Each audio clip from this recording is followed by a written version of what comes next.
Well, there's some analysis to be done. I think that there's a high likelihood that this RIP policy will be an anti-displacement policy because it creates, I mean, a lot of homes are going to come down no matter what, and we'll see what happens. But if a home gets replaced by 3 or 4 homes that are a lot less expensive to rent or to own than what the own built under current rules, I think that's a good thing. And we got strong feedback from nonprofits working all over the city, close in areas and further out cities, supporting these housing options in their neighborhoods. And I think that they know that stuff pretty well.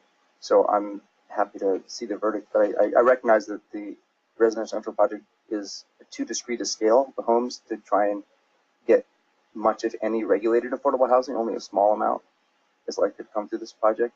But to create more homes that are smaller and less expensive than the market would otherwise build under today's rules, I think there's a high prospect there, which is encouraging.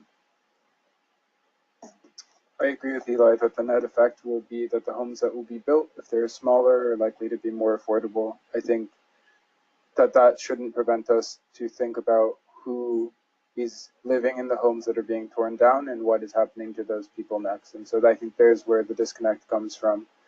I like Chris's idea of saying without the anti-displacement programs, we should think twice about this project. I like the idea of looking back to Andre's previous amendment of focusing it on a narrow area.